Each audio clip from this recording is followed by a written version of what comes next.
আমি গতকালকে দেখলাম কবির বিন সামাদ দাওয়াতের কথা বলে, দিনের কথা বলে, একটা ওয়াজের মধ্যে কবির বিন সামাদ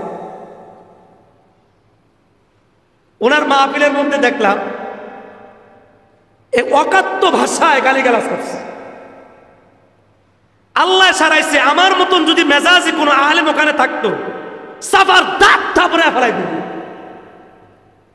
একজন আলেমের সাথে কিভাবে কথা বলতে হবে, যেই মানুষের মধ্যে সেই শিক্ষা নাই, ওইটা কোনোদিন মানুষের জন্ম হতে পারে না, সুসন্তান কোনোদিন হইতে পারে না। কথা বলেন ঠিক কিনা?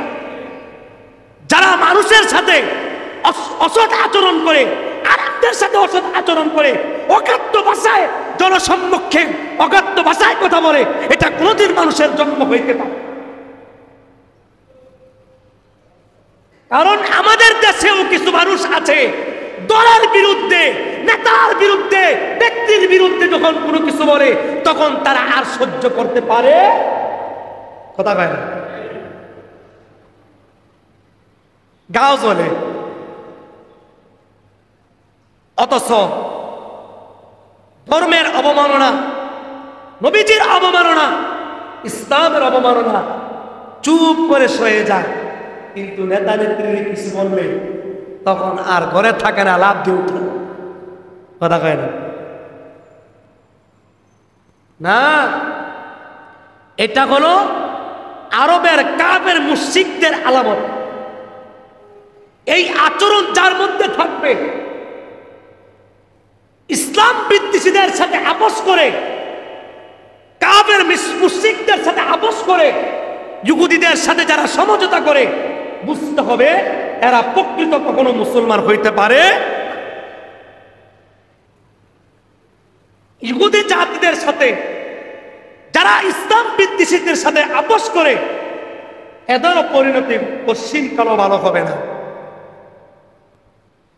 তো নবীজি যখনই বলেছেন এক আল্লাহ তাআলার কথা, এই আবু লাহাব, উতবা, সাইবা এদের মাথা গরম হয়ে গেছে। আজকাল আমাদেরও কিছু নামদারি মুসলমান, এরাও হক কথা শুনলে, কোরআনের কথা শুনলে, দ্বীনের কথা শুনলে তাদের মাথা গরম হচ্ছে। এরকম মাথা মোড়া আছে না নাই?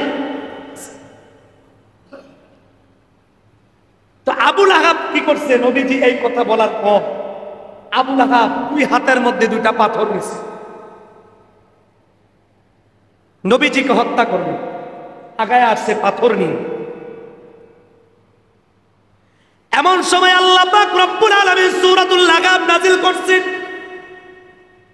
আল্লাহ পাক রব্বুল আলামিন নবীজিকে সান্ত্বনা দেন, ওগো পয়গম্বর টেনশন করবেন না, চিন্তা করবেন না, আপনার বিরুদ্ধে আসে নাই, আবু লাহাব আপনার বিরুদ্ধে আসে নাই, বরং আমি আল্লাহ তাআলার বিরুদ্ধে এসেছে।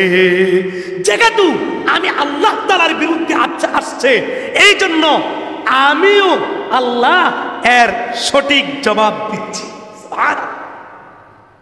আল্লাহ তাআলা আয়াত নাযিল করে জানায় দেয়, তাব্বাত ইয়াদা আবি লাহাবিন ওয়া তাব্বা, আবু লাহাবের দুই হাত ধ্বংস হোক, ওয়া তাব্বা ধ্বংস হয়ে গেছে, ধ্বংস হয়ে গেছে।